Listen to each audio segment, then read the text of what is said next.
దేవునికి మహిమ ఘనత ప్రభావములు కలుగును గాక. మన దేవుడు మంచి దేవుడు. మరి యొక్క మాసం, చివరి మాసం ఈ సంవత్సరంలో, క్రిస్మస్ సీజన్ మాసం, డిసెంబరు నెల. సో ఈ విధంగా మొదటి ఆదివారముగా, మరి కొంతమంది చాలా ఇష్టపడతారు 7 అని, సంపూర్ణ సంఖ్య అని. సో ఆ విధంగా 7వ తారీఖు మనకు మొదటి ఆదివారంగా కూడా వచ్చి ఉన్నది.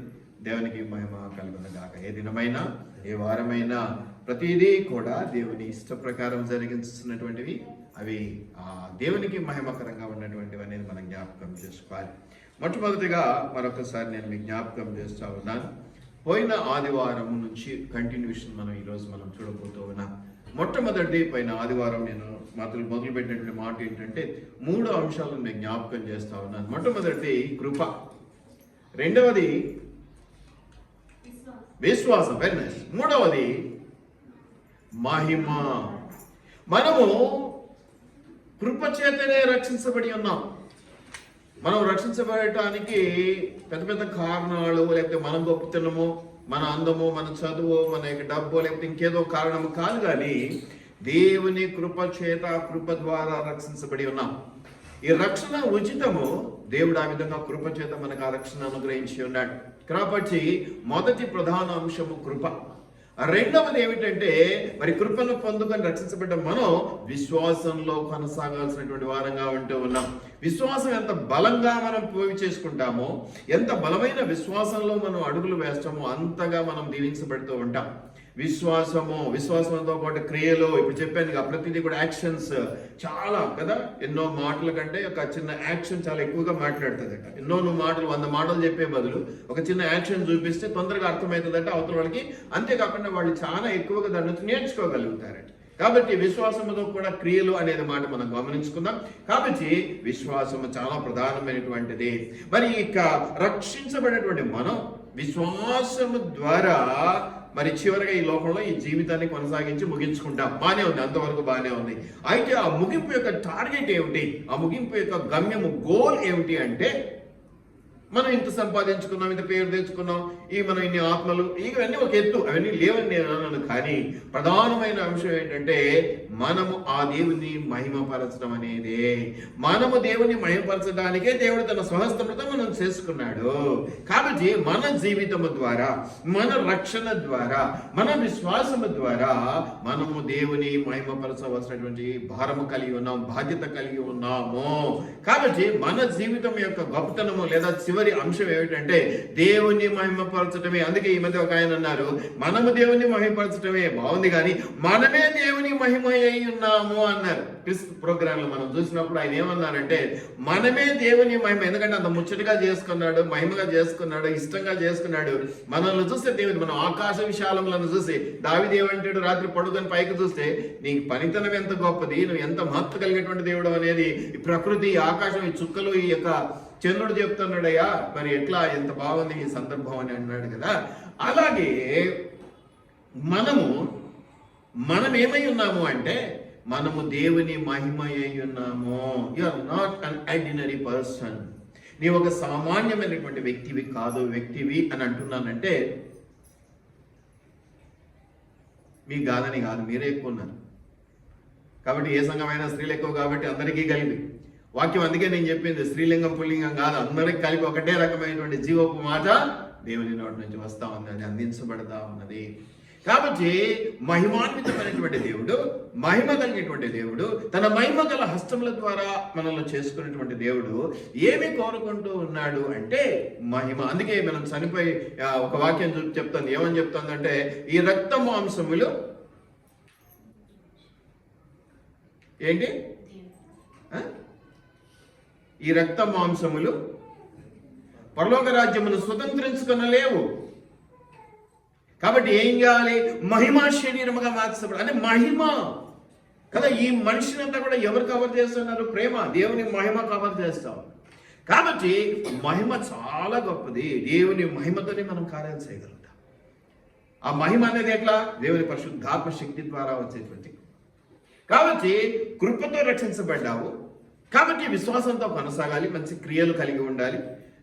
కాబట్టి వీటి ద్వారా చివరికి నీ యొక్క గోల్ ఏమై ఉండాలంటే నిన్ను సృజించినటువంటి దేవుని నీవు మహిమపరచవలసి ఉన్నది. ఇది మన కాన్సెప్ట్ నిన్న ఆదివారం నుంచి మాట్లాడుతున్నటువంటిది.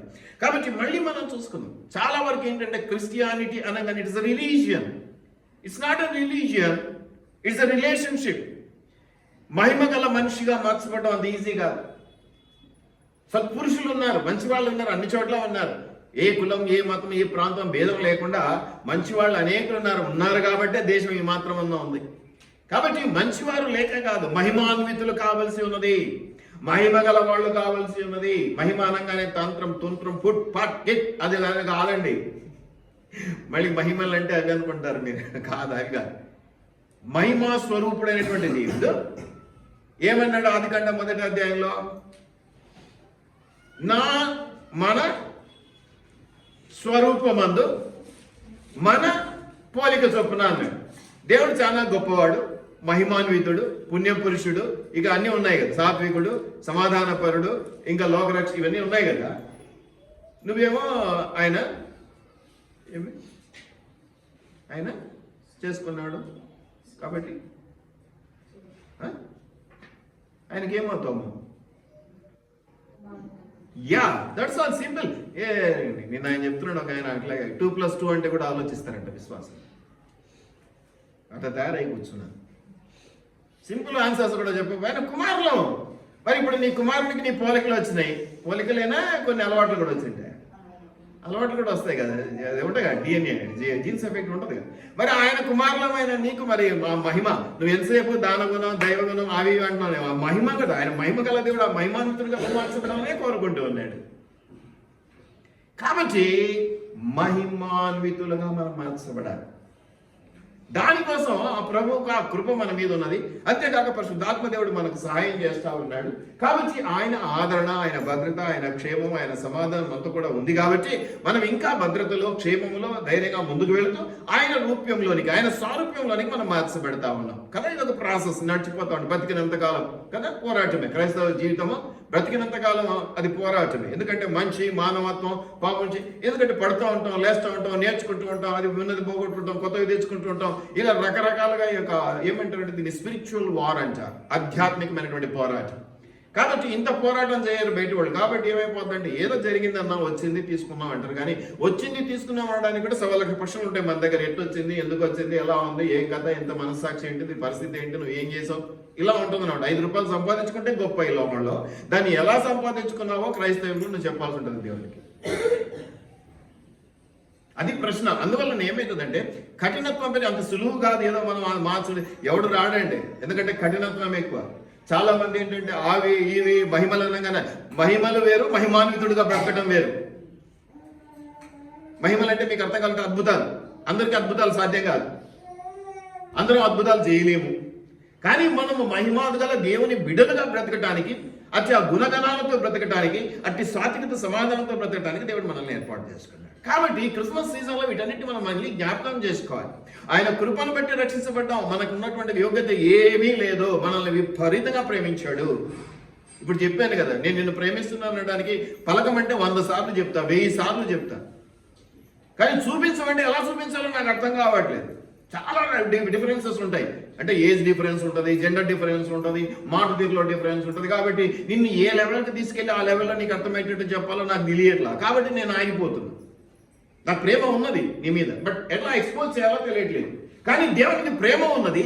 అందుకని ఆయన ఏం చేశాడంటే ఓన్లీ 1 బెగటన్ సన్, ఏకైక కుమారుని లోకానికి పంపించాడు.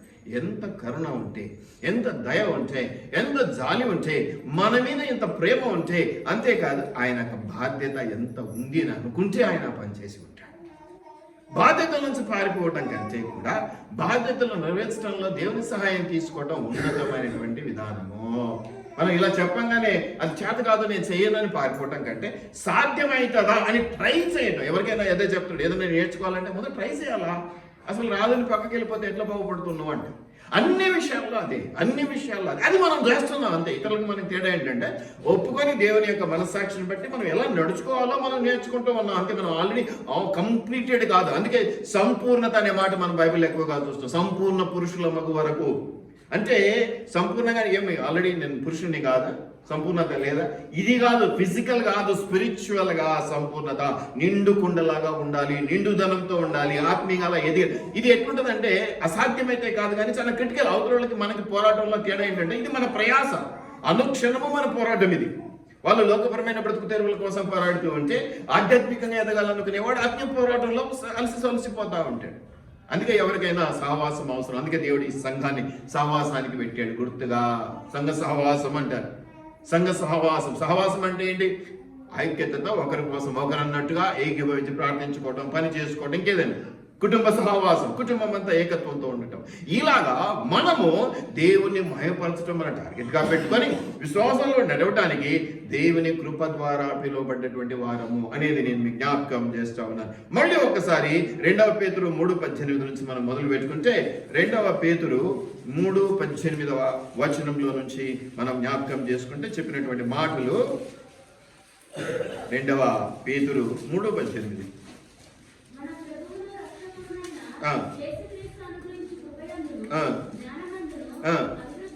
ఇప్పుడు జ్ఞానవంతు అభివృద్ధి పొందమన్నాడంటే ఓకే, ఆశీర్వాదం. ఎందుకంటే 10th అయింది, ఇంటర్ చదువుతున్నారు, జ్ఞానం పెరుగుతుంది. ఇంటర్ నుంచి డిగ్రీ చదువుతారు, జ్ఞానం పెరుగుతుంది. ఇంజనీరింగ్ చదువుతారు, ప్రొఫెషనల్ అవుతారు, డాక్టర్లు అవుతారు, ఇంజనీర్, జ్ఞానం పెరుగుతుంది. కానీ జ్ఞానంతో పాటు మీరు ఇంకో విషయంలో కూడా పెరగాలి. వృద్ధి చెందటం అంటే పెరగాలి.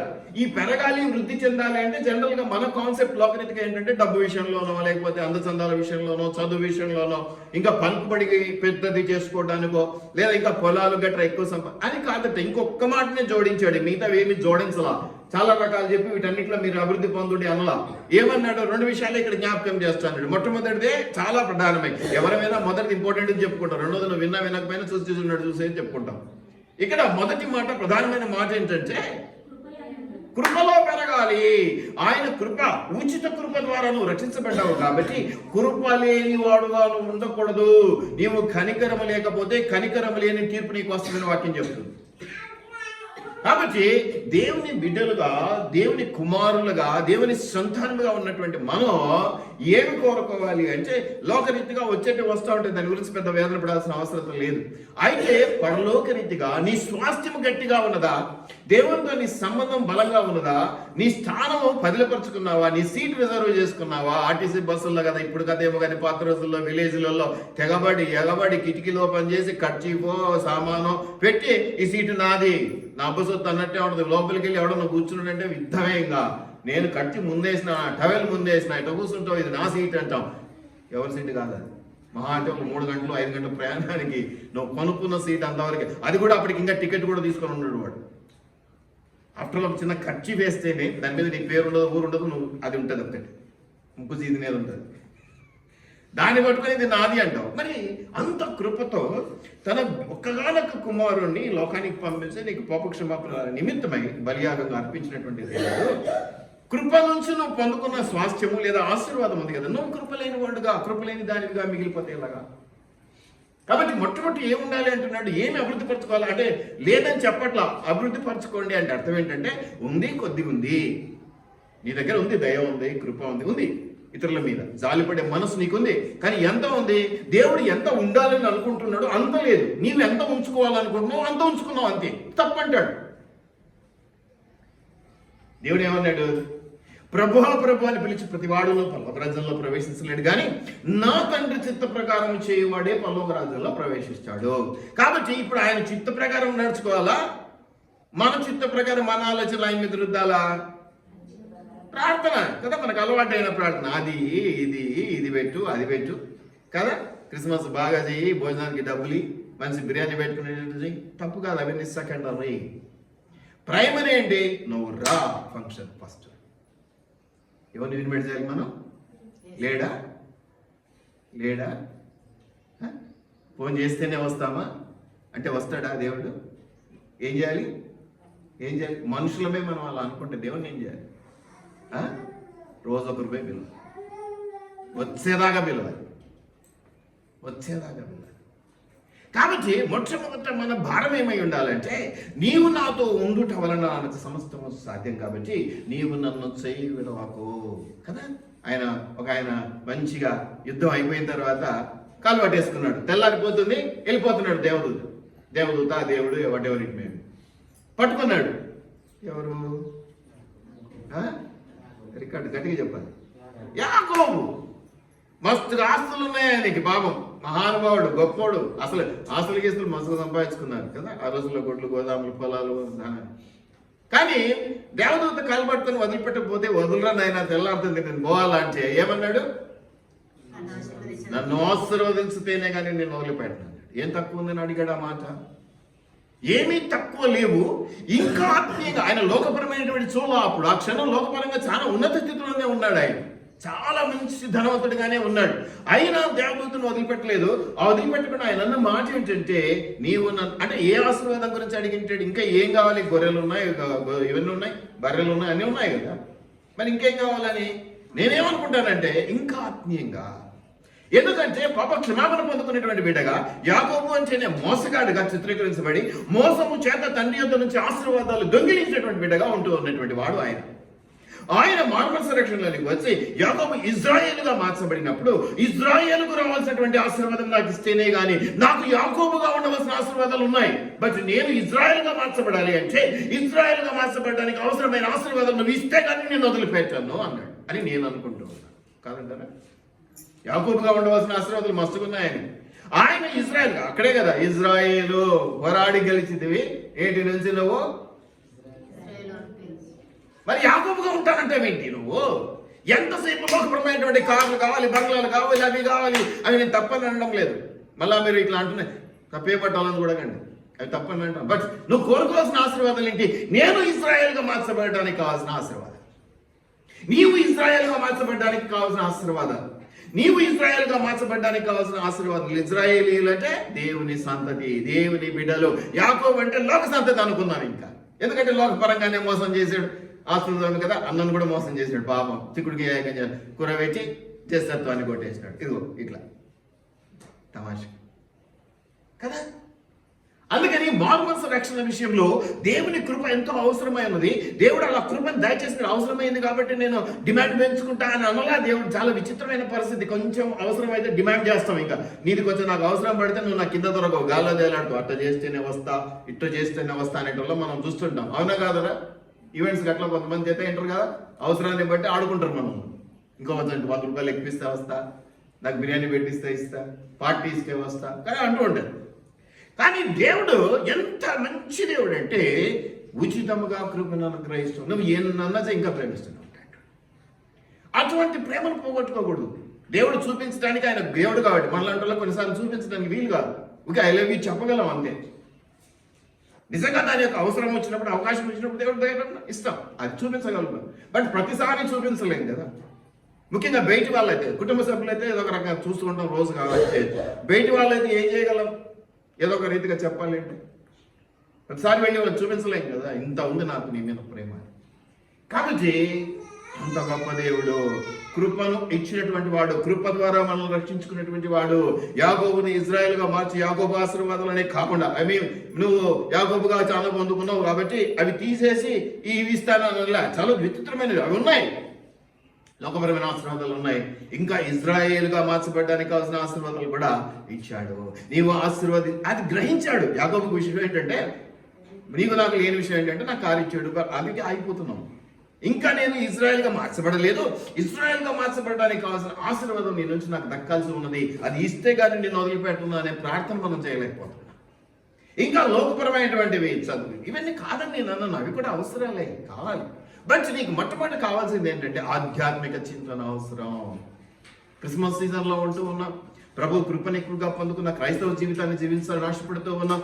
చాలా శ్రేష్టమైన నిర్ణయాలు మీవి, మంచి నిర్ణయం తీసుకున్నారు విశ్వాసంలోకి వచ్చి. కానీ విశ్వాసికి తగినట్టుగా నడక నడవడిక లేకపోతే, విశ్వాసానికి తగినట్టుగా దేవుని కృపకు దేవుని ప్రేమకు తగినట్టుగా లేకపోతే కదా, ఇష్టపడి చేసుకున్నావు, కష్టపడి సంసారం చేస్తున్నావు అంటే ఎట్లా? బాగోదు కదా. ప్రేమించి పెళ్లి చేసుకున్నాం అంటే ఇష్టపడి, సంసారం మాత్రం కష్టంగా చేస్తున్నాం. సంసారం ఎట్లా చేయాలి?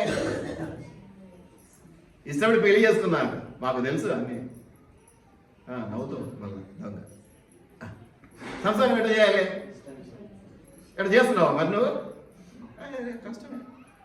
నేను రాంగ్ అయితే అన్న చూడ మనుషులం కదా. ఫ్లెష్ కదా, శరీరం కదా. ఎక్కడో చోట ఏదో ఒకటి ముళ్ళు సాతాను కదా. ఇది నిజమా? యాడికి పోయి వచ్చిందో అడుగు, యాడికి పోయినావు నువ్వు అడుగు, రాత్రి ఎడికి వచ్చినాడు అడుగు, యాడికి పోయి వచ్చినాడు కదా. ఇట్లాంటివి పెడతాను పుల్లు. ఇటువంటివన్నిటినీ మర్చిపోయి ఇష్టంగా చేసుకున్నటువంటి మనం ఇష్టమైనటువంటి సంసారాన్ని లేదా కాపురాన్ని లేదా నడవడిక లేదా సహవాసాన్ని కొనసాగించాలనేది దేవుని చిత్తమై ఉన్నది. అందుకనే కృపను పొందుకున్నటువంటి మీరు కృపలో కొనసాగండి అని చెప్పడానికి వీలుగా ఏమంటున్నాడు? మీరు అభివృద్ధి పొందండి, మీకు ఉన్నది చాలా మంచి వాళ్ళు మీరు కదా. కాపురు రాగానే మంచినీళ్ళు ఇస్తారు, కాపరు రాగానే ఛాయ్ ఇస్తారు. ఆ ప్రేమ సరిపోట్ల బిర్యానీ పెట్టండి, అంతేనా? అంతేనా? ఇంకొంచెం పెంచండి అంటే ఏదో ఒకటి పెంచాలి కదయ్యా. ఎవరికి అర్థం కాదు. కాబట్టి నేను చెప్తే ఎవరికి అర్థం కాదు. అదే మీకు జీతం పెంచాలంటే అవును సార్ సరిపోవట్లేదు, మీకు నేను ఓటేస్తున్నాను సార్ అంటారు. జీతం సరిపోవాలంటే చేతుతారు. మీ ప్రేమను పెంచాలి, మీ కృపను పెంచాలి, మీ దయను పెంచాలి. బిగ తీసుకొని కూర్చోటానికి వీలు లేదు, గిరి తీసుకోవటానికి అసలు వీలు లేదు. నీ నామమున ఒక గ్లాస్ మంచినీళ్ళు ఇస్తే కూడా మాకు అది ఆశీర్వాదం అని ప్రార్థన చేస్తాం. దేవుడు ఏమంటున్నాడు? కృప ఉన్నది. నేను ఒకటే మాట చెప్తాను, కృప లేదనే మాట కాదు. వృద్ధి చెందించుకోండి. ఉన్నది పిసరంతే ఉన్నది. నేను ఏదైతే ఎక్స్పెక్ట్ చేస్తున్నానో అది నేను నుంచి రావట్లేదు. వేరే వాళ్ళ దగ్గర విషయంలోనే మనం అనుకుంటాం, ఇప్పుడు సార్ ఉన్నది నేను అది చెప్తుంటే నువ్వు ఇట్లా చూస్తావేంద్రా, నేను ఇది కోరుకుంటున్నాను నేను నుంచి అని అంటాం ఎవరి దగ్గర నుంచి. మరి దేవుడి నుంచి ఏ కాలం మనకు స్పష్టంగా చెప్పబడుతూ ఉంది కదా. కృపలో అభివృద్ధి పొందండి. కృపలో కాదు మనం దేంట్లో అభివృద్ధి పొందుతున్నాం? దేంట్లో అభివృద్ధి పొందుతున్నాం? కృపలో కాదు దేంట్లో అభివృద్ధి పొందుతున్నాం? నిద్రలో. 5 గంటల నిద్ర 6 గంటల నిద్ర సరిపోవట్లా. ఇప్పుడు ఆ వయసుకి ఇంత, ఈ వయసుకి ఇంత, 10 ఏళ్ళ వాళ్ళకి 10 గంటలు, 5 ఏళ్ళ వాళ్ళకి ఇంత గంటలు అని చెప్తే దాన్ని ఫాలో అవుతున్నాం కదా. దయచేసి యాక్టివ్గా ఉండండి. జోలపాటు పాడాలంటే నా వల్ల కాదు, నా చేత కావట్లేదు. ఇప్పటికే పడసరపు అని అనిపించుకుంటున్నాను. మళ్ళీ అవి కూడా కఠినంగా మాట్లాడి మీ చేత తిట్లు తినడానికి నాకు సిద్ధంగా లేను. ఆ కృపలో నేను లేను. నేను బయట ఉన్నా, పక్కకు వచ్చిన.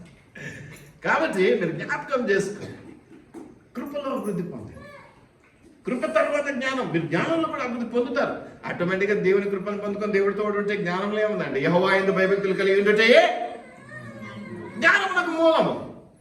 కాబట్టి నువ్వు ప్రత్యేకంగా దాని గురించి అవసరం. దేవుని కృపను పొందుకొని దేవుని తీసుకొచ్చి అక్కడి నుంచి తెచ్చుకుంటే, నీ గుండెలో దాచుకుంటే, నీ ప్రేమను అంతగా నింపుకొని దగ్గర తీసుకుంటే అయిపోయా. ఇక దేవుడి దగ్గర ఉంటే ఇంకేముంటుండే? ప్రాబ్లం ఏమున్నది? యెహోవా యందు భయభక్తులు కలిగి ఉంటే జ్ఞానం మూలం. ఇవన్నీ ఎన్నో మాటలు ఉన్నాయి కదా మనకి, వర్సెస్ వాగ్దానాలు ఉన్నాయి కదా. కాబట్టి జ్ఞానవంతులు కూడా నువ్వు అభివృద్ధి చెందాలి. ఇది మీకు చూస్తే మనం పుట్టినరోజులప్పుడు యేసుప్రభు గురించి మాట్లాడుతూ ఆ లూకాసు వార్తలో వాక్యం చెప్తాం. మనుషుల దయందును దేవుని దయందును వృద్ధి చెందిన జ్ఞానవంతును యేసుప్రభు వృద్ధి చెందుతుండేను అని చెప్తాం కదా. అట్లాగే నీవు నేను కూడా వృద్ధి చెందాలనేదే దేవుని ఆశ. నలిగిపోవాలి, నలగొచ్చబడాలి, విరగొచ్చబడాలి, తగ్గించుకోవాలి. ఇవన్నీ సర్వసాధారణమైన అంశాలే. కానీ నువ్వు ఎప్పుడు కంటి నిండా సుఖమైన నిద్రతోనూ సంతోషంతోనూ, నువ్వు ఎప్పుడు కూడా ఉన్నతమైనటువంటి ఆశలతోనూ ఆశయాలతోనూ వెలుగుతోనూ నింపబడి ఉండాలి. దేవస్కని ఎప్పుడు చూసినా నీ మొహం చూడాలంటే నాకే ఇరిటేషన్ రానట్టు ఉండకూడదు కదా. దేవుడు కృప కలిగిన వాడు కాబట్టి ఎప్పుడు దేవ్యముఖం వేసుకొని సంఘంలో కనిపిస్తే ఏ మాత్రం ఇరిటేషన్ ఆపుకోవడం నాకు కాబట్టి తక్కువ కష్టం కదా. దేవుడు ఏమి కష్టం, చాలా ఇబ్బంది. ఎట్లుండాలి? వెలుగుతో నింపబడి ఉండాలి. ఏమిటితో నింపబడి ఉండాలి?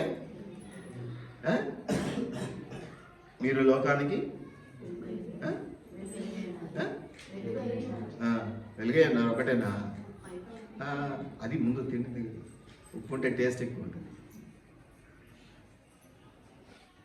మీరు లోకానికి వెలుగై ఉన్నారా అంటే, నేను నల్లగున్నాను బాధపడితే ఎట్లా రా భయ్?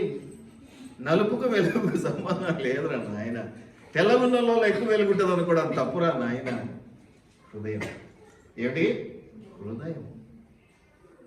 మీరు లోకానికి అంటే నీ హృదయం గురించి మాట్లాడాలా ఆయన. నువ్వు ఇతరులకు అలాగే ఉండాలి. ఇతరులకు వెలిగించువారిగా, ఇతరులను ప్రేరేపించువారిగా, ఇతరులను ఆశీర్వదించువారిగా. నీవు ఆశీర్వాదాలు పొందుకోవడం గొప్ప విషయమేం కాదు. ఇతరులకు ఆశీర్వాదకరంగా నువ్వు నిలబడాలి. ఇవన్నీ కృపలో, దేవుని కృపలో సాధ్యమయ్యేటువంటి అంశాలు. దేవుని కృపలో నువ్వు నిలబడాలి. దేవుని జ్ఞానం యందును నువ్వు నిలబడాలనేది చక్కటి కృప యందును జ్ఞానమందును అభివృద్ధి అలా ఉంటే ఏం జరుగుతుందట, ఆయనకు అంటే దేవునికి ఇప్పుడును యుగాంత దినము వరకును కూడా అంటే ఇప్పుడు నీ లైఫ్ నువ్వు కృపలో ఎదిగితే, నువ్వు జ్ఞానంలో ఎదిగితే మహిమ ఎవరికి పోతుందట? అందుకే కదా పిలుచుకున్నాడు, తాను నీ ద్వారా మహిమపరచబడాలి. నీ కొడుకంట కదా, అటున్నాడు, ఎంత మంచివాడు, గొప్పవాడు. ఒక డిస్కషన్ జరిగింది, సాతానుకు దేవునికి మధ్య ఒక డిస్కషన్ జరిగింది. పోయొచ్చినావా? పోయొచ్చిన. చూసినావా? చూసినా. ఎవరి గురించి ఇవన్నీ? యోబు మొదటి అధ్యాయంలోనే ఉన్నాయి. వెళ్ళొచ్చావా? వెళ్ళొచ్చినా. చూసినావా? చూసినా. ఎవరిని? నా కొడుకుని రాబోయే. చూసినావా? ఎంత గొప్ప దేవుడు అండి, ఎంత నమ్మకం పెట్టుకున్నాడు యోబు మీద. తన మహిమను అక్కడ ఉంచినాడన్న సత్యము ద్వారా యోబు గ్రహింపు కూడా చాలా గొప్పగా ఉండింది కదా. మళ్ళీ వాడు కడుపు మంటతో ఒక పుల్ల వేసాడు. ఏం వేసాడు? నువ్వు తోడున్నావు కాబట్టి సుఖపడదన్నాడు. ఒక్కసారి చెయ్యి వదిలిపెట్టి చూడంటే, నా మహిమతో నేను చేసుకున్న ప్రయత్నాన్ని అవమాన పాలు కానియాడు. అందుకని చివరిలో సాతాను ఎదుట దేవుడు తలంచుకునే పని చేయాల. అందుకని ఏం చేశాడు దేవుడు? ఆయన్ని రెండింతల ఆశీర్వాదం. రెండింతలు గిరిగీసుకొని నాకు 4 ఇంతలు కావాలి, తప్పేం లేదు. మరి 4 ఇంతలు కావాల్సినట్టు నేను దేవుని మహిమను చూపించగలుగుతానా? ఎంత ఇస్తామో అంతే కదా తీసుకోవాలి. ఏ కొలతతో ఇస్తామో ఆ కొలతతో నువ్వు పొందుకుంటావు. ఇట్లా కుదించి ఒత్తి ఇస్తే నీకు అట్లాగే ఇవ్వబడుతుంది. నువ్వు గోపురం కట్టి గాలి నింపిస్తే కదా, మన ఇక ఏమి చిప్స్ ప్యాకెట్ లాగా, అవేవో చిప్స్ ప్యాకెట్ కదా, 4 ఉంటాయి, ఇంతలా ఉంటుంది. ఏమంటే అంత మొత్తం గాలి ఉంటుంది. దాన్ని 20 పెట్టి 30 పెట్టి దొంగ మొక్కలు తింటారు. ఏమొస్తుంది? ఏమో తెలియదు. ఏముంటాయి దాంట్లో అంటే ఆలు చిప్స్ అండి. ఎన్ని ఉంటాయండి? 5, 6 కొంత పొడి ఉంటుంది దానికి 20, 30 కదా. అటు అయిపోయినాం మనం. దేవుని మహిమను కనపరచవలసిన వారిగా మనం ఎలాగా దేవుని మహిమను? ఇదిగో కృప ద్వారా రక్షించబడినటువంటి నీవు విశ్వాసము ద్వారా అడుగులు వేస్తూ దేవుని మహిమను చూపించాలి. ఎలా చూపించాలంటే జ్ఞానమందున కృపయందున నువ్వు ఎదగవలసినటువంటి వాడిగా ఉంటూ ఉన్నావు.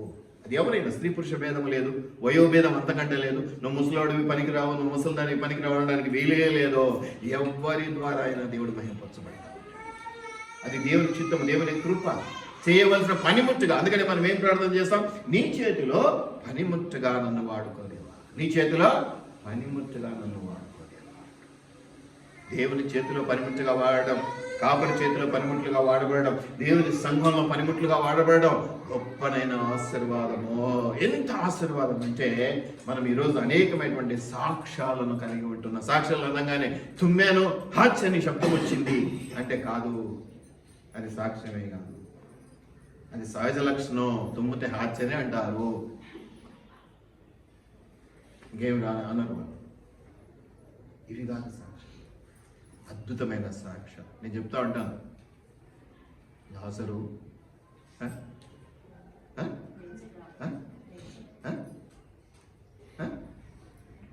దేవుడు ఊగాడు, తూగాడు, కూర్చోబెట్టాడు, 1 గంట సేపు ఆరాధన చేయించాడు, స్తుతి అనిపించాడు. వచ్చాడు, సమాధి దూరంగా నిలబడ్డాడు. ఎందుకు లాజరు అన్నాడు అంటే అందరు లేచి వస్తారని. లేచిరా అంటే అందరూ వస్తారని. అందుకని పేరు పెట్టి పిలిచాడు, లాజరు రా అన్నాడు. ఆ లెవెల్కి నువ్వు వెళ్ళాలి. సరూనగర్లో ఒక్కటి జరిగిందనుకో, అన్నా తక్కువ మంది ఉన్నారన్నా అని ఏ సంఘం అవ్వదు, నింపబడతారో. నువ్వు చేయలేకపోతున్నావు, లాజరు లేచిరని అనలేకపోతున్నావు. ఎంతసేపు ఉన్న సాయంకాలం ఇంటికి వెళ్ళి చికెన్ అయిందా వడ్డించు, ఒక ముద్ద ఎక్కువ పెట్టు, పెరుగు లేదా, ఇవే అడుగుతున్నావు. కానీ లాజరు లేచిరా అనే మాట నేను నుంచి రావట్లా. వచ్చిన ఆ పవర్ ఉండట్లా. ఎందుకు? దేవుని కృపకు పాత్రలుగా మనం నిలబడడం లేదు కాబట్టి, దేవుని మహిమ మనలో లేదు కాబట్టి, దేవుని మహిమ మనలో లేదు కాబట్టి. ఎప్పుడైతే దేవుని మహిమ నీలో ఉంటుందో, లాజరు లేచిరా అనడం, ఆ కార్యము జరగడం పెద్ద విషయమేం కాదు. అది పెద్ద విషయమేం కాదు. నా దృష్టిలో అది కూడా చాలా చిన్న సాక్ష్యమే. కారణం, పవర్ చాలా గొప్పది. దేవుని మహిమ అనేది చాలా గొప్పనైన శక్తి. ఒక చిన్న అద్భుతం వల్ల అంత పెద్ద శక్తిని కంపేర్ చేయలేను ఆ శక్తితో అనేదానికి కూడా వీలు కాదు. ఎందుకంటే యేసు నామమునకే అంత శక్తి ఉంది. యేసు నామము పలుకుతే చాలనేది మనం అనేక చోట్ల చూస్తున్నాం. యేసు నామమును పలకడం, యేసు వెండి బంగారములు మా యొద్ద లేవు కానీ ఏమే ఏదో ఒకటి ఉంది. ఒక్క నిమిషం, వెండి బంగారములు మా యొద్ద లేవు కానీ ఏదో ఉంది మా దగ్గర. ఏముందన్నాడు? యేసు నామం. ఒట్టి పేరుకే అంత మహిమ ఉంటే నిజంగా మహిమనే మనం తీసుకోగలిగితే ఇంకెంత గొప్ప శక్తిమంతులుగా మనం మార్చబడతాం. ఒక్కసారి ఊహించండి. మీకు అర్థం కావట్లేదు, ఏదో వచ్చాము పోయాం కాదు. You're misusing. దేవుని శక్తిని మీరు సరిగా వాడటం లేదు. నేను ఎప్పుడు చెప్పేది అదే, బాహుబలి కత్తి ఉంది మీ దగ్గర, మీరు ఉల్లిగడ్డలు కోయడానికి ఉపయోగిస్తున్నారు. ఉల్లిగడ్డలు కోయడానికి కదా. రాత్రిపూట 1 గంటకు డ్యూటీ నుంచి వస్తా, చెట్లు ఆకులు కదిలినప్పుడు భయం వేసి ఏసు రక్తమే చేయం, ఏసు రక్తమే చేయం, ఏసు రక్తమే చేయం అనుకుంటూ వస్తున్నారు. నిజంగా ఏసు రక్తం అనుకున్నటువంటి శక్తి అంటే మీకు తెలియట్లా. అనుభవాలు లేవా? ఇటువంటి అనుభవాలు లేవా? అబద్ధం చెప్పాకండి. మీరు నిజాలు దేవుని సన్నిధిలో ఉన్నారు. మళ్ళీ నేను కటువుగా చెప్తేనేమో కటువుగా చెప్పినానంటారు కదా. కాదరా? రాత్రి డ్యూటీ అయిపోయి వచ్చేటప్పుడు బండి వెనక ఎవరో కూర్చున్నట్టున్నది, బండి టిట్ అయింది, ఏసు రక్తం చేయం, ఏసు రక్తం చేయం. అరే బాబు, ఏసు రక్తం చాలా పవిత్రమైంది, పరిశుద్ధమైంది, చాలా పవర్ఫుల్ రా బాబు. వాడాల్సిన రీతిలో వాడితే చక్కగా ఉపయోగపడేటువంటి ఆయుధం, బలమైన ఆయుధం. ఆయన కృపతో నీకు ఇచ్చాడు.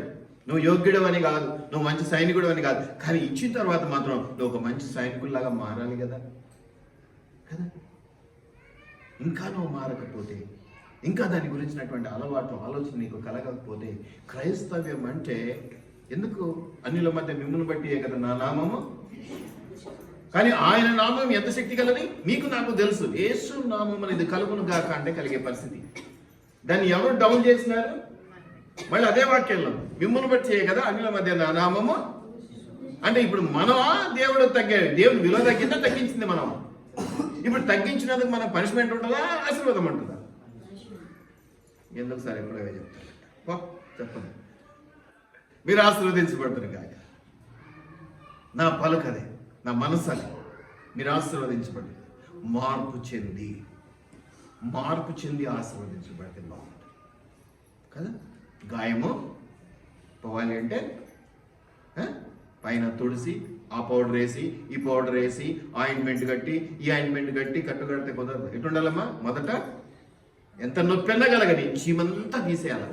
అంతా ఎట్లా ఒత్తేవాళ్ళు అంటే పాత రోజుల్లో కొంచెం రక్తం కారాలి. అది జరగకుండా నిజమైన క్రైస్తవుడుగా నువ్వు ఫలాన్ని పొందుకొని గాయం మానాలి. నీ ఆశీర్వాదం రాదు సంపూర్ణంగా నీ దగ్గరికి. వచ్చిందంతా పైపోయేది. ఇది గమనించుకోవాలి. కాబట్టి ఇప్పుడు నువ్వు యుగాంత దినం వరకు నువ్వు మహిమ కలుగును గాక అంటా ఉన్నాడు. యోహాను సువార్త 1వ అధ్యాయం 16వ వచనంలో కూడా ఒక మాట చూద్దాం త్వరగా. యోహాను సువార్త 1వ అధ్యాయం 16వ వచనంలో కూడా చక్కటి మాట ఉంది చూడండి. ఆయన పరిపూర్ణతలో నుండి మనమందరము కృప వెంబడి కృపను పొందితిమి. దేవుడు ఏం చేస్తున్నాడంటే, ఏం చేస్తున్నాడు? అరిగిపోదు, తరిగిపోదు. అయినా ఏం చేస్తున్నాడు? ఒకటి తర్వాత ఒకటి ఎట్లయితే ఇస్తున్నాడు, అట్లాగే కృప వెంబడి ఏమిస్తున్నాడు? నువ్వు ఎంతన్నా వాడుకో, నీ దగ్గర అది తరిగిపోదు, అయిపోదు కదా. విధవరాల కథలు అవన్నీ చూసినాం కదా. ఆ తొట్టిలో పిండి అయిపోయింది, నూనె అయిపోయింది. అట్లాగే నువ్వు ఎంతగా కృపను, నీలో ఎంత దయ ఉందో నా మీద, కృప ఉందో మించి చూపించు నాకు. ఇంకా మించి అరే మించి చూపిస్తే నా దగ్గర అయిపోతే సార్ అనడానికి లేదట. ఏముందంట నీకు? ఇంకా వెంబడి కృప, దయ వెంబడి దయ, జాలి వెంబడి జాలి నీకు ఇస్తూనే ఉన్నాడు దేవుడు. నువ్వు ఇవ్వటం వల్ల ఆశీర్వదించబడతావు, దాచుకోవటం వల్ల ఆశీర్వదించబడవు. ఎంతగా శ్రేష్టమైనవి, ఎంతగా బలమైనవి, ఎంతగా నీవు ఊహించుకున్నవి దేవునికి ఇస్తావో, కాపరికి ఇస్తావో, సంఘానికి ఇస్తావో, అంతగా నీవు బలమైన ఆశీర్వాదం. అందుకనే దేవుడు అద్భుతమైన దేవుడు, ఆశ్చర్యకరమైన మహిమ కలిగిన పనులు చేయాలి, గొప్ప పనులు చేయాలి, గొప్ప వాటిని దేవుని నుంచి ఆశించాలి. నువ్వేం చేస్తున్నావు? పాత రోజుల్లో జ్ఞాపకం పెట్టుకుంటే ఎంత వేస్తాం? పాత రోజుల్లో గుడికి వెళ్ళారు అనుకోండి, ఎంత వేస్తారు అమ్మా? ఎంత వేస్తారప్ప అయ్యగారి పల్లెలు? చిల్లర. మరి నీకు ఆశీర్వాదాలు నోట్ల రూపంలో రావాలంటావు ఎందుకు మరి? అదే తేడా. ఇచ్చి శోధించమంటాడు అందుకే దేవుడు. నా కృపను మాత్రం నీకు ఇస్తూనే ఉన్నాను, కానీ నీవు ఇవ్వాల్సినవి మాత్రం నువ్వు ఇవ్వట్లేదు అంటాడు. అది ఏదైనా కావచ్చు. ఆయన అడుగుతున్నాడంటే ఏదో ఒక రీతిగానే అడుగుతాడు. నేను నల్లగొట్టుట విరగొట్టుట ఆయన ఇష్టం. ఆయన ఎవరికి? ఒక యేసుప్రభు విషయంలోనైనా తండ్రికి ఇష్టమైంది కదా, మన కోసం ఆయన నల్లగొట్టాడు విరగొట్టాడు శిలో కదా. అంటే నీవు నలిగిపోవటం నువ్వు విరగొట్టిపోవటం ఆయనకి ఇష్టం ఉండదా? ఎందుకు ఇష్టం ఉండదు? నీ కొడుకేగా తప్పు చేసేవి బదులు కొడుతున్నావుగా. మరి నువ్వు ఆయన కొడుకు అయినప్పుడు నువ్వు తప్పు చేసేవి బదులు కొట్టకుండా ఎంతసేపు ఆయన బతిమాలుకోవాలి? కర్ర చూపించు. తప్పు చేయగానే తండ్రి ఎప్పుడు గుర్తుకొస్తాయి ఇవన్నీ?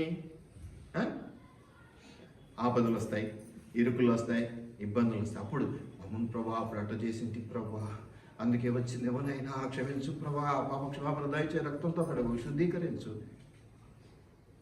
మొదట నీకు ఎన్నో అవకాశాలు ఇచ్చింటాడు, మార్చుకో. కాపరి ద్వారా చెప్పింటాడు. మీరేం చేస్తారు? మా నాయన మాట నన్ను కాపరి ఎవడా చెప్పటానికి? ఇంతేనా? ఇట్లాంటివి అనుకుంటుంటాం. మా నాయన మాట అయినది, మా అమ్మ మాట అయినది, ఈయన కూడా కాపరి అంటే ఈయన చెప్తే మేము ఎందుకు వింటాం? మీ అమ్మనైనా మాట వినకపోతే ఒక లెవెల్లో నేను నష్టపోతాం, కాపరి మాట వినకపోతే ఇంకా ఆ లెవెల్లో నష్టపోతాం. దేవుని మాట వినకపోతే అస్సలే 0 లెవెల్, ఇక ఏ దాంట్లో లాభం ఉండదు అన్నట్టు కాదంటారు.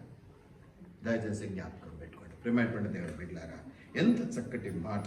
కృప వెంట కృపను పొందినాం. కాబట్టి రోమీయులకు రాసిన పత్రిక 1వ అధ్యాయంలో కూడా మనం చూస్తే, రోమీయులకు రాసిన పత్రిక 1వ అధ్యాయంలో మనం గమనించినట్లయితే 16, 17 వచనాలలో మీరు చక్కటి మాటలు మీరు చూస్తారు. ఇక్కడ ఏమన్నా ఉందంటే, సువార్తను గురించి నేను సిగ్గుపడవాడను కాను, ఏలైనగా నమ్ము ప్రతివానికి, మొదటి యూదునికి గ్రీసునికి కూడా రక్షణ కలగజేయుటకు అది దేవుని శక్తి అయినదే.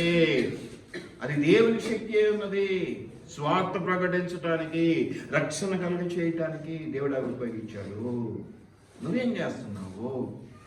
నువ్వేం చేస్తున్నావు? నువ్వేం చేస్తున్నావు? నాకు కాపరి చెప్తా ఉన్నాడు పాపం, ఆయన దీని చిన్న అనుభవం చెప్తా ఉన్నాడు. పాత రోజుల్లో ఏదో పాపం లేట్ అయిపోయి ఇళ్ళకి పోతా పరిస్థితి. 2, 3 పోతున్నారు. లాస్ట్ ఇట్లాగే 1 గంట అయింది, 2 అయింది. రాత్రిపూట ఏమో నిశ్శబ్దంగా ఉన్న చోట స్నేహితులు మాట్లాడుకుంటా అది పోతే కొంచెం శబ్దం అయితే ఏం మొదట ఏం వస్తాయి బయటికి?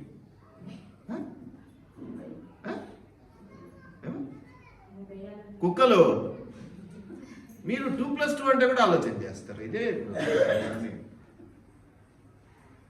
కుక్కలు అంతే కదా, వస్తే ఈయన మరుగుతాయి కదా, ఈ చలికాలం ఏమన్నా ముడుకొని ఉంటాయి. అప్పుడు వాళ్ళల్లో ఒక క్రిస్టియన్ కుర్రాడు ఉన్నాడు. క్రిస్టియన్ కుర్రాడు మా పాస్టర్ గారు చెప్తా ఉంటాడు కదా చర్చిలో, ఏసునామం ఇంత, ఏసునామం ఆజ్ఞాపిస్తున్నాను, నువ్వు మరగడానికి వీల్లేదన్నాడు. గమ్మునైపోయిందండి. తిరిగాడు. ఏసునామం ఫుల్ పవర్. మీరు అట్టా ఎగతాలు చేస్తారు, ఇట్ట ఎగతాలు చేస్తారు, చూడరా ఏసునామం అనగానే మరగడం ఆపేసింది చూడరా అన్నాడు. వాడు అట్ట మాట్లాడి ఇట్ట తల తిప్పేసరి ఒక్కట్లేదంట, 5 వచ్చినాయి. పిచ్చలు బట్టలు కూడా మిగలలేదంట. ఏసునామం పవర్ఫుల్. బట్ ఎక్కడ వాడాలో, ఎలా వాడాలో, ఎంత వాడాలో చెప్పగలిగేది కాపరి ఇంపార్టెన్స్. అది నీకు కూడా తెలిసి ఏసునామం, కానీ మెడిసిన్ తెలిసిన వాళ్ళే చెప్తారు.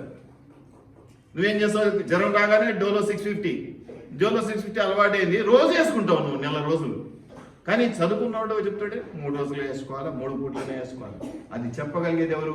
కోర్స్ చేసిన వాడు, ఆ డాక్టర్ కానీ, ఆ నర్సు కానీ, ఆ కోర్స్ చేసినటువంటి వాళ్ళు. అవునా? అట్లాగే ఏసునామం శక్తి కలిగింది, అది నీ దగ్గర ఉంది. దాన్ని ఎలా వాడాలో చెప్పగలిగిన వాడు కాపరి. ఇది లేక నష్టపోతున్నాయి. కాపరి ఎంతసేపు ఏం చెప్తాడంటే ఏదో ఒకటి లాభం. అలాగా మీ దగ్గర ఉన్న దేవుని శక్తిని మీరు ఉపయోగించుకొని బాగుపడండి అని చెప్పటం. నీ దగ్గర ఆల్రెడీ ఉంది ఏసునామం, దాన్ని నువ్వు ఎలా ఉపయోగించుకోవాలని నేను ఇవ్వాలి నీకు టైం. అది ఇక్కడ ఈ గార్డెన్ లాంటి చర్చలు జరిగాయి. బయట వాటి గురించి నేను మాట్లాడాను. మీరు చాలా చోటికి వెళ్ళొచ్చుంటారు. ఏదో వాక్యం చెప్పేమో అయిపోయింది అన్నది కాదు. మీరు మీ శక్తి తెలియట్లేదు, మీ శక్తితో పాటు దేవుడి శక్తి ఉంది, ఆయన కృప ఉంది మీతో. దాన్ని సద్వినియోగం చేసుకోండి. ఎక్కడ, ఎప్పుడు, ఎలా, ఎంత వాడాలో నేర్చుకోండి. అది మీకు ఉపయోగపడాలి. అది నేను మాత్రమే చేయగలిగినటువంటి. నచ్చితే చెప్తా, నచ్చకపోతే పో సుభద్ర. బిర్యానీ పెడితే మంచిగా చెప్తా, బిర్యానీ పెట్టకపోతే పో సుభద్ర నేను నీకు నేర్పాను అంతేనా? అట్లా అనకూడదు.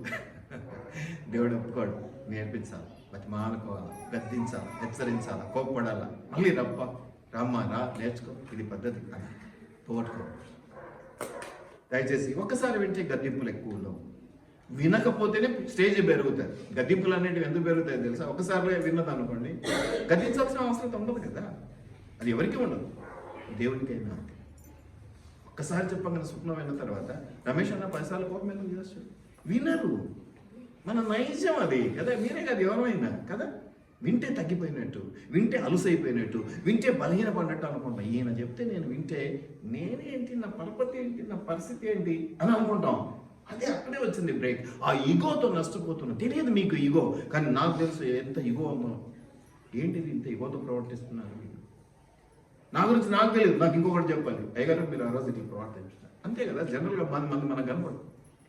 అలా చెప్పగలిగేవాడే మిమ్మల్ని నిజమైన రూట్లో పెట్టేవాడు, నిజమైన రూట్లో పెట్టేవాడు. కాబట్టి ఇది మీరు జ్ఞాపకం చేసుకోవాలి. ఏమంటున్నాడు?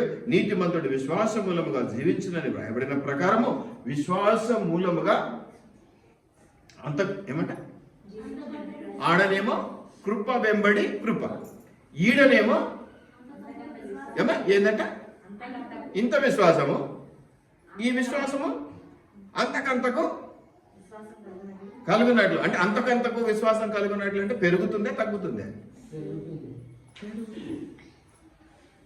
దీంట్లో నీకు సపోర్ట్ చేసేది కూడా కావాలి.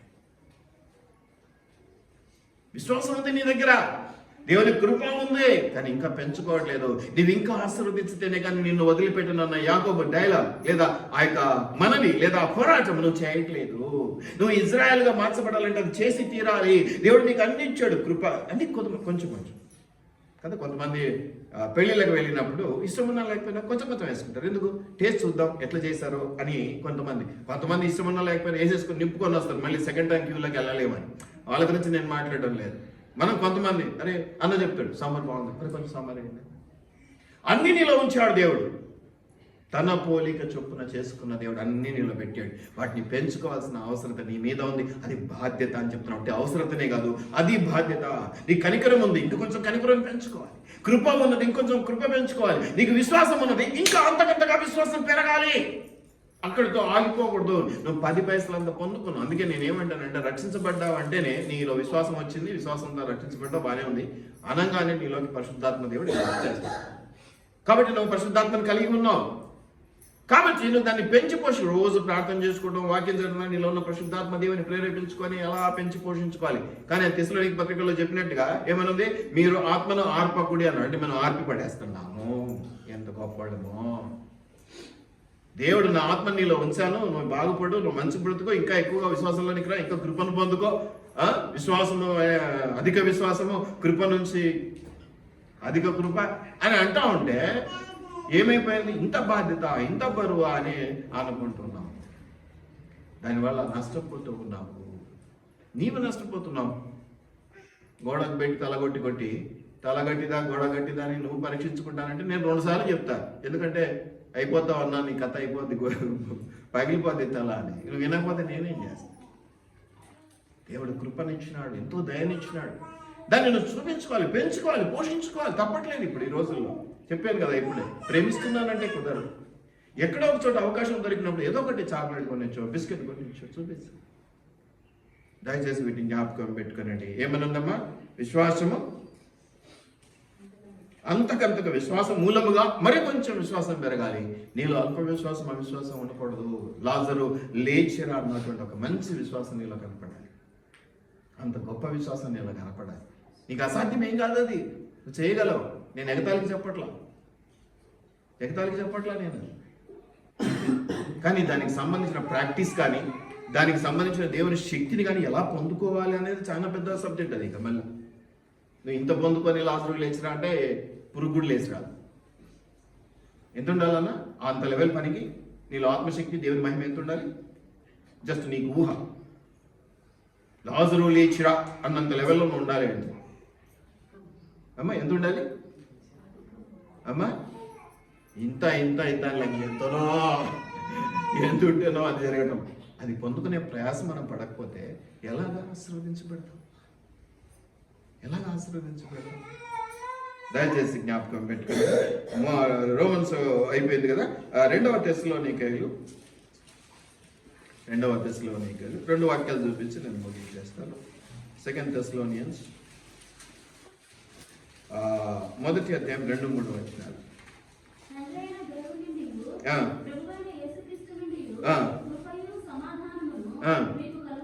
దేవుని నుంచే వస్తున్నది ఆ కృప.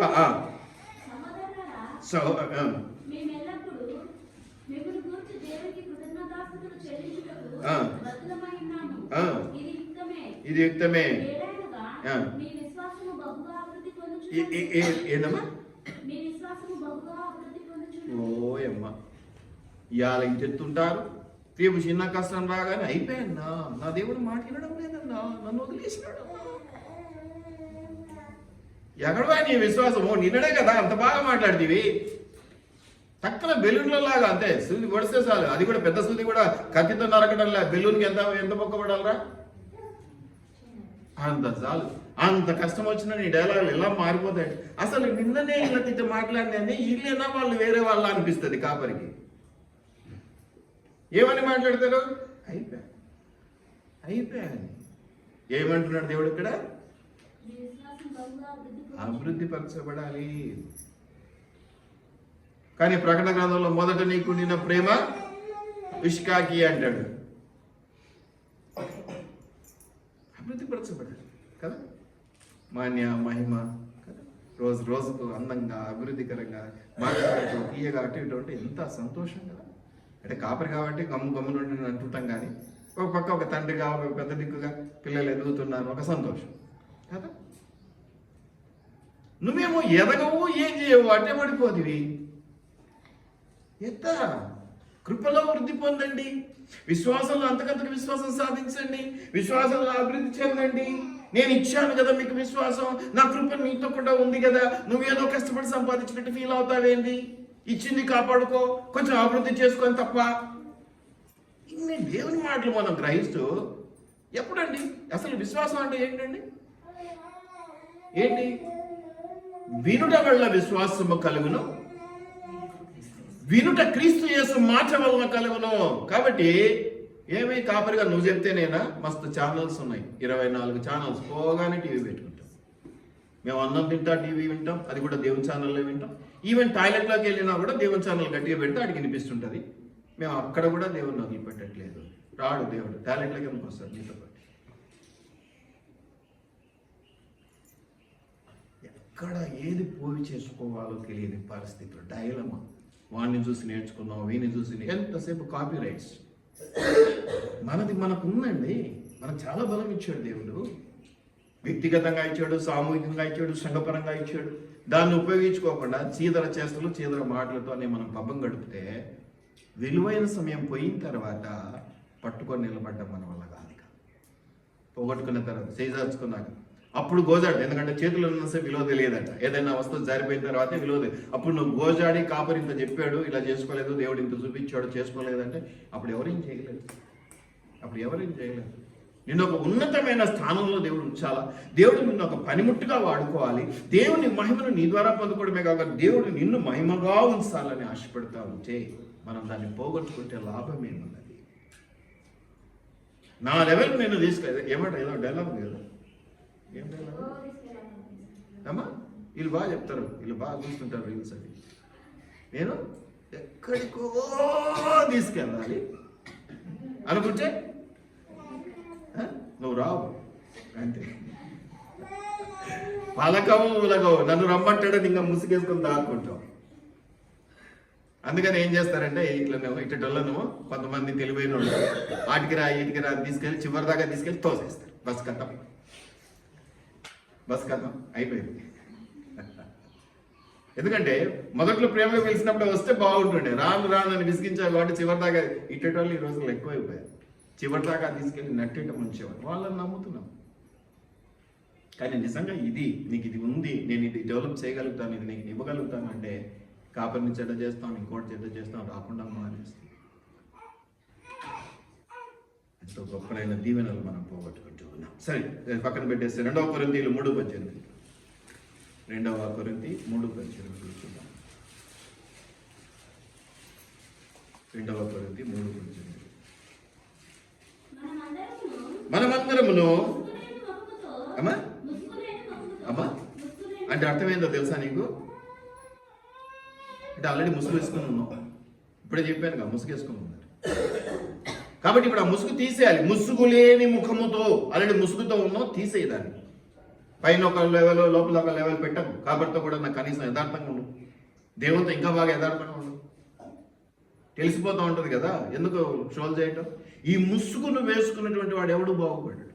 లోకరీతిగా ఇది ఒక టెక్నిక్, బతక నేర్చినతనం ముసుగేసుకోవడం. కానీ దేవుని దగ్గర ఇది పనిచేయదు, అట్టర్ ఫ్లాప్ అయిపోతుంది.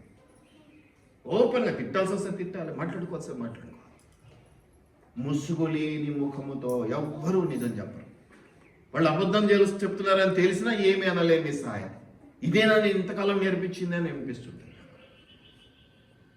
ముసుగు లేని ముఖం. ముసుగు లేని ముఖం అంటే ఆల్రెడీ ముసుగుతో ఉన్నామని ఒక అర్థం. కాబట్టి ఇప్పుడు ఆ ముసుగు తీసేయాలి. ముసుగు లేని ముఖముతో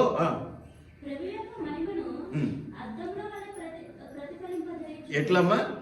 ముందే నీ మొహం, దాన్ని మళ్ళీ ముసుగేసుకొని అద్దంలో చూసుకుంటున్నావు. అరే భయ్, ముందు ముసుగు తీసేయి, అద్దం తుడుచుకో.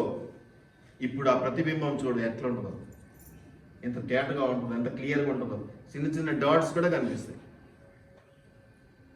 నువ్వు అన్నీ మూసుకొని నేను ఇంత అంటే ఎవడరా నీ మాట అనేది అంటున్నాడు దేవుడు. కాకపోతే ముసుగు లేని ముఖముతో నాయన ప్రభు యొక్క మహిమను ఏమంటే మనం ప్రతిబింబింపజేయాల్సింది నా అందం, నా చందం, నా మాట తీరు, నా పెద్ద ఎక్స్పర్ట్ కాదండి.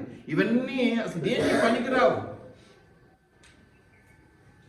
నేను ఎప్పుడు చెప్తూ ఉంటాను వాక్యం, ఎవడు రోడ్డు మీద పెట్టాలి కూడా మస్తుగా 10 నిమిషాలు చదివితే చదువుకున్నాడు గడగడ చెప్పేయగలుగుతాడు. అది కాదు ఇక్కడ మనం చేసింది ప్రాక్టికాలిటీ. మనం పాటించటం అనే అంశం ఇది ఎవరు చేయలేడు. నిజంగా ప్రేమించిన వాడు, నిజంగా నమ్మిన వాడు, నిజంగా దేవుని యందు భయభక్తులు కలిగినటువంటి వాడు, నిజంగా ఆ భారము కలిగిన వాడు మాత్రమే పాటించగలడు. పాటించే దగ్గరికి వచ్చేసరికి ఫెయిల్ అవుతారు. చెప్పడం అందరూ చెప్తారు. ఇప్పుడు ఈడ నిలబెట్టి ఆహారం చెప్పమంటే కూడా గంట సేపు హ్యాపీగా చెప్తాడు వాక్యం. ఇందులో అనుమానం ఏమీ లేదు. అందరికంటే బాగా కూడా చెప్తాడు, అభిరామ్ చెప్తాడు. కానీ ప్రాక్టికాలిటీ మనం అనుభవించి రుచి చూచి ఎరిగి తిని యెహోవా నేను రుచి చూడకుండా మా క్రైస్తవులు మేము గొప్ప ఎందుకండి. అందుకే కదా అన్యుల మధ్య నామం దూషించ ఆ కేటగిరీలోకి వెళ్ళిపోయి ఇంకా శాపగ్రస్తమై. కాబట్టి ఏమంటున్నాడమ్మా? ప్రభు యొక్క మహిమను అద్దము వలె ప్రతిబింబజేయచ్చు.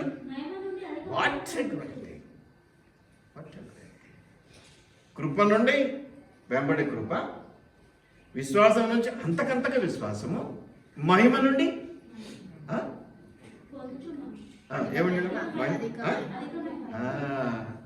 ఎక్కడ వేసిన గొంగలు అక్కడే ఉండొద్దురా బాయి. రోజు తట్టెడు తింటుండావు. బలం కనపడాలి కదా. మీరు సన్నగానే ఉన్నారంటే అర్థం ఏంటి తెలుసా? తినట్లేదు సరిగా, అంతేనమ్మా. బాక్సులు పెడితే చిన్నప్పుడు అట్లే తెస్తారు కదా. ఏమంటే నువ్వు సరిగా ఉండలే, కూర బాగాలేదు, తినబుద్ధి కాలే అంట. కాబట్టి అవునా బంగారు తల్లి, నా తల్లి రేపు గుడ్ల కూర చేస్తా, రేపు మటన్ చేస్తా అంటారా?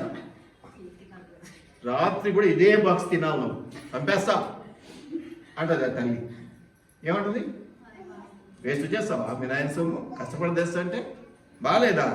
ఎవరు పెట్టు? నువ్వే మహారాణివే, తిను సర్దిది మొత్తం తిని ఆ బాక్స్ గడి పెడితేనే మళ్ళీ నెక్స్ట్ భోజనం, లేకపోతే లేదు. ఏం దేవుడు అట్లా అనకూడదా? నువ్వంటే తప్పులేదు నీ పిల్లల్ని, ఎందుకంటే తినక బలహీనపడిపోతున్నారని. సద్దితో బుద్ధితో ముందు కడుపు నిండా తినండి, ఆరోగ్యంగా ఉండండి అని నువ్వు గదమాయించవచ్చు నువ్వు నీ పిల్లల్ని. నా వాక్యాన్ని సరిగా తిను, నా వాక్యాన్ని సరిగా అర్థం చేసుకో, నా వాక్య ప్రకారం నడుచుకొని దేవుడు అంటే మాత్రం తప్పు వచ్చిందా? ఆ దేవుడు డైరెక్ట్గా రాడు కాబట్టి కాపరి ద్వారా అంటాడు. అంటే ఇప్పుడు కాపరి ద్వారా అన్నాడు కాబట్టి కాపరి చెడ్డా? ప్రాక్టికల్గా ఉండండి అని చెప్పడం కాపరి తప్ప. దానికి కూడా కాపరికి మళ్ళీ కిరీటాలు అంటావా? పోనీ నువ్వు మంచోడివి కాదు, నువ్వు చెప్తే మేము ఏమనడానికి కాపరికి ఏమైనా సపరేట్ కిరీటాలు పెట్టాడా? అందరు కాపర్లు ఇదే చెప్తున్నారని నేను దయచేసి జ్ఞాపకం పెట్టుకోండి.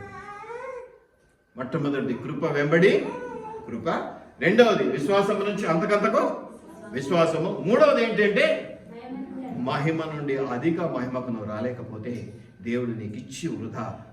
సౌలు విషయంలో ఒక మాట అన్నాడు, రాజుగా చేసినందుకు చాలా తక్కువ పశ్చాత్తాపడ్డాడు. దేవుడు చాలా కరెక్ట్గా చేస్తాడు. దేవుడు ఎప్పుడు కూడా ఇది ఎందుకు చేశానా అని ఎప్పుడు అనుకోడు, ఎందుకంటే చాలా ఆలోచన, చాలా శక్తిమంతుడైనటువంటి దేవుడు. కానీ సౌలు విషయంలో ఏం చేశాడు?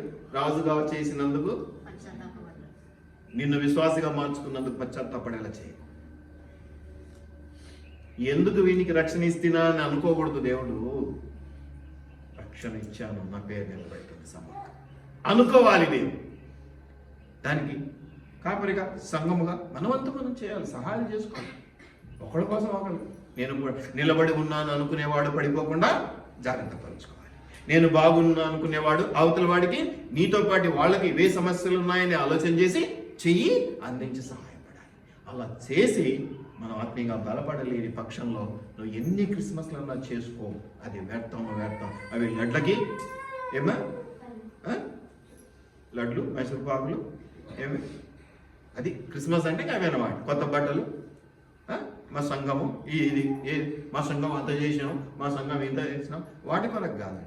అది ఓన్లీ లోకపరంగా ఎంటర్టైన్ చేయడానికి, పిల్లలను ప్రోత్సహించడానికి. దానివల్ల ఏ మాత్రం దేవునికి సంతోషం ఎప్పుడు తెలుస్తుంది? నీకు నేను ఇచ్చిన కృపను ఇంకొంచెం పెంచుకున్నావా, నాకు సంతోషం. నేను 10 పైసలు ఇస్తే నందిని కష్టపడి దాన్ని పావలా చేసింది. అబ్బా చూడండి, ఒక వ్యాపారి తన పని నిమిత్తం వెళ్తా ఆ ముగ్గురికి దాసులకు ఏమిచ్చాడండి? ఒకరికి 1 దినారు, 5 దినారాలు, 2 దినాలు సంథింగ్. అదే మొదటోడు ఏం చేసినాడు? డబల్ చేసినాడు. ఏమన్నాడు దేవుడు? అంటే యజమాని ఏమన్నాడు? భలా మంచి నమ్మకమైన దాసుడా, కృప నిన్ను ఇచ్చాడు, ఇప్పుడు దాన్ని డబల్ చేసుకోకపోతే నిన్ను భలా మంచి దాసుడా అనొద్దా దేవుడు? అనాలా వద్దన్నా? అనాలా వద్దా? మరి కృప వెంబడి కృపను పొందుకోవాలన్నది కదా దేవుడు. నీకు ఇంత ఇచ్చా పెంచుకుంటున్నాడుగా దేవుడు. నువ్వు ఏం చేస్తావో చేయి, ముందు చేసి నువ్వు 10 పైసలు దొరికితే దాన్ని పెట్టుబడి పెట్టి ఒక 10 రూపాయలు చేతిలో ఉంటే మనసు ఆగదు తెలుసా? దాన్ని పెట్టి ఇంకెక్కడన్నా పెట్టి దాన్ని 20 చేయాలి, వడ్డీకి ఇచ్చుకోవాలి, లేకపోతే ఏదైనా తినాలి, ఏదో ఒక రంగం దాన్ని వాడేయాలి కాదు. నువ్వు మురగొడితే ఎంత బాధ. అది నోటి చించేస్తానంటే ఎట్లా ఒప్పుకుంటా నేను ఇచ్చినాడు? మరి దేవుని కృపను అలాగ చేస్తే దేవుడు ఎందుకు ఒప్పుకుంటాడు? మిమ్మల్ని నాకండి, నన్ను కూడా కలుపు. కృప వెంబడి కృపను, విశ్వాసము నుంచి ఇంకా కనీసం ఆ 2 దినారాల వాడు ఏం చేశాడు? 2 తలాంతుల వాడు ఏం చేశాడు? 4 చేశాడు. బాగా నువ్వు 2 ఊర్లకు నువ్వు ఏమి ఆశీర్వాదమేనండి. ఒకడేమో దాసి పెట్టాడు, వాడిని ఏం చేసినాడు? వద్దు మనకొద్దు, ఆయన గురించి మనం వద్దు ఆలోచన చేయద్దు. అసలు డబల్ చేసిన వాడి గురించి ఆలోచన చేద్దాం. బలా నమ్మకమైన మంచి దాసుడు అనిపించుకున్న వాడి గురించి ఆలోచన చేద్దాం. ఎందుకంటే మనం అలాంటి వాళ్ళం అనుకోవాలి. Be positive. ఎప్పటికప్పుడు మిమ్మల్ని అలా ప్రోత్సహిస్తున్నది, హెచ్చరిస్తున్నది దేనికోసం అంటే మీ తలవంతుల ఇదొక అవకాశం. క్రిస్మస్ సీజన్, మీకున్న తలవంతులను ఉపయోగించండి. మీకున్న ఆ యొక్క అడ్జస్ట్మెంట్ మెంటాలిటీ, అండర్స్టాండింగ్ మెంటాలిటీ, సర్దుకునే స్వభావం, చేసే స్వభావాన్ని పెంచండి. కృప నుంచి అధిక కృపలోనికి రండి. నేను ఎందుకు చేయాలి అని అనుకోకండి. నీలో దయ ఉన్నది, ఇంకొంచెం దయ నా మీద చూపించు. నీలో ప్రేమ ఉన్నది నా మీద, ఇంకొంచెం ప్రేమ చూపించు. అది దేవుడు అడుగుతున్నాడు, నేను అడుగుతున్నాను, నీ తోటి వారు అడుగుతున్నారు, అందరూ అడుగుతున్నారండి. అందరం అడుగుతున్నామండి. కొంచెం ప్రేమించు, ఇంకొంచెం ఎక్కువ చేయి. ఎంతకాలం ఇంకా బండరాయిలాగా కొండరాయిలాగా మిగిలిపోతావు? ఏమైపోద్ది? బండరాయిలాగా కొండరాయిలాగా అయితే తెలుసా ఏమైపోద్దో? మట్టి ముద్దను కదా విగ్రహం చేయాలంటే చిన్న సులువు, తడి చేసి మట్టి ముద్ద ఇట్టిట్టని. గోధుమ పిండితో చిన్నప్పుడు బొమ్మలు చేశాం కదా, అది ఇప్పుడు రాయితో చేయాలనుకో ఏం చేయాలి? ఉలి దెబ్బలు, సుత్తి దెబ్బలు తినాలి.